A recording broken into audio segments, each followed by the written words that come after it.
को सीधे लिए चलते हैं। अखिलेश यादव प्रेस कॉन्फ्रेंस कर रहे हैं। हमारी सभी कार्यकर्ताओं से अपील है कि जब प्रेस खत्म हो जाएगी तब आपसे मुलाकात होगी।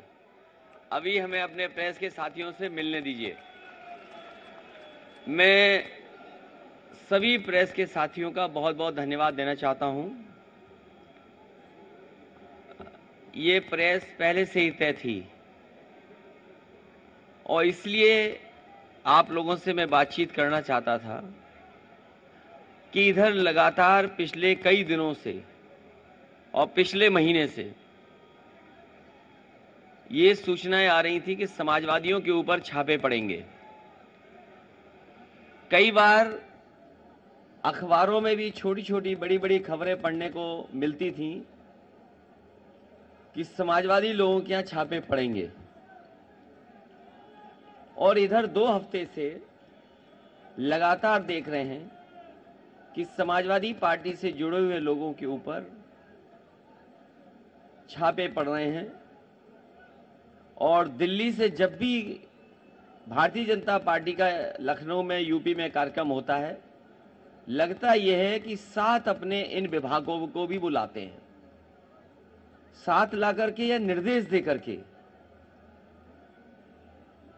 उनको यहां लाया जाता है और लगातार छापे पड़ रहे हैं। ये कन्नौज शहर, कन्नौज क्षेत्र समाजवादियों से बहुत जुड़ा हुआ क्षेत्र रहा है। यहां का अगर इतिहास उठा करके देखेंगे तो यहां का इतिहास भाईचारे का रहा है, सौहार्द का इतिहास रहा है। और इत्र कोई आज से नहीं बन रहा है, बहुत वर्षों से यहां इत्र बन रहा है।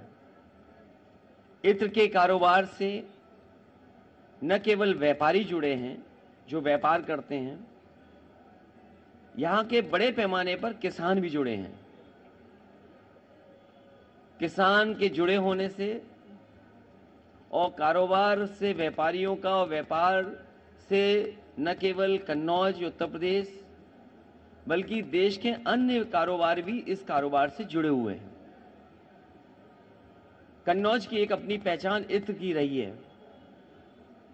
कन्नौज इत्र के लिए ये राजधानी है, सुगंध की राजधानी है। जिस तरीके से फ्रांस में ग्रास या ग्रासे कहे, वो वहां की फ्रेंच कैपिटल, परफ्यूम कैपिटल मानी जाती है। फ्रांस में परफ्यूम कैपिटल अगर है कोई, तो कोई ग्रासे कहता है, कोई ग्रास कहता है। वो एक प्रोनाउंसिएशन है कि इंग्लिश या फ्रेंच जो भी कुछ है। लेकिन फ्रांस में भी एक शहर है ग्रासे, वहां पर भी मुझे जाने का मौका मिला था जब समाजवादी सरकार थी।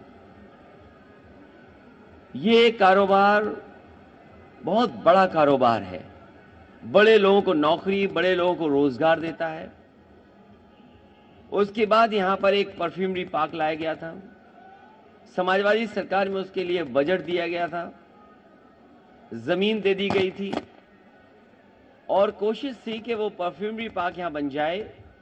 और परफ्यूमरी पार्क से ये फायदा होगा कि जो यहां का किसान है, फूल पैदा करता है, फूलों की खेती करता है, अगर वो सीधा जाकर के एसेंस निकालने का काम करेगा तो एसेंस निकाल सकेगा, और एसेंस निकाल करके उसका भी वो कारोबार, वैल्यू एडिशन हो जाएगा उसके काम को लेकर के।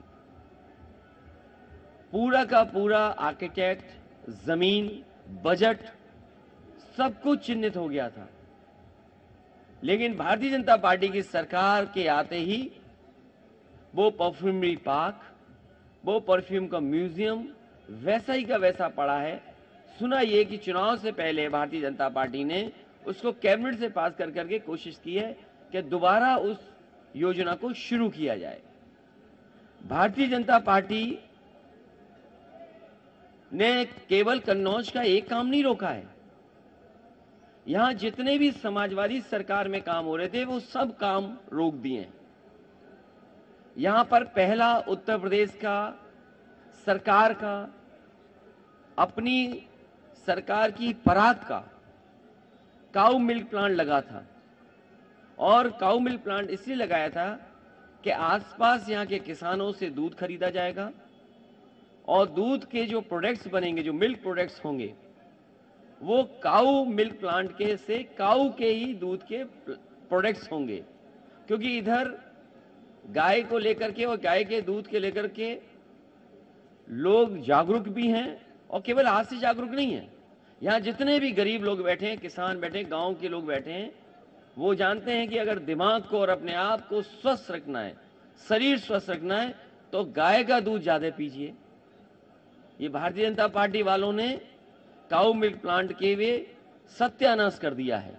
और मैंने ये कहा था कि काऊ मिल्क का अगर हमें 4 रुपया भी ज्यादा देना पड़ेगा तो हम किसानों को 4 रुपया देंगे ज्यादा, जिससे कि गाय बढ़ जाए और उसका मिल्क भी बढ़ जाए। यहां पर परफ्यूम का कोर्स शुरू करने के लिए, क्योंकि परफ्यूमरी एक बड़ी इंडस्ट्री है, इंजीनियरिंग कॉलेज बन रहा था जिसमें कि परफ्यूमरी पर एक कोर्स होता। यहां पर बच्चे पढ़ते, परफ्यूमरी का कोर्स करते, न केवल यहां पर उद्योग की मदद करते, बल्कि दुनिया में भी कैसे कन्नौज के इत्र का डंका बजता, कन्नौज का इत्र का दुनिया में डंका बजता, वैसे यहाँ के नौजवान निकलते, वैसे साइंटिस्ट निकलते, वैसे परफ्यूमर्स निकलते, और दुनिया में कन्नौज के नाम का डंका बजता। वो इंजीनियरिंग कॉलेज जितना बना था वो वैसे ही का वैसा आज पड़ा हुआ है। पैरामेडिकल यहाँ पर शुरू होना चाहिए था। लखनऊ में और जगह बड़े बड़े शहरों में जिस तरीके से बिल्डिंगें बनती हैं उस तरह का पैरामेडिकल है, उसका काम ठप कर दिया। कार्डियोलॉजी का डिपार्टमेंट था वो ठप कर दिया। कैंसर का प्राइमरी हो जाए इलाज, वो कैंसर का बंद कर दिया। मेडिकल कॉलेज ने जो ऑक्सीजन प्लांट बनना था, लगना था, वो नहीं लगाया। फिर अलग से एक और कोशिश की गई लगाने की, मेडिकल कॉलेज का सत्यानाश कर दिया इन्होंने। कोई भी विकास कन्नौज में बड़ा नहीं किया है। अगर कोई बड़ा विकास कन्नौज में किया हो तो कोई बताए हमें। जो सड़कें समाजवादी सरकार में बन रही थी वो भी अभी पूरी नहीं कर पाए हैं। न काली नदी पर पुल कोई नया बनाया है, न गंगा पे कोई पुल बनाया है, न स्टेडियम जो समाजवादी।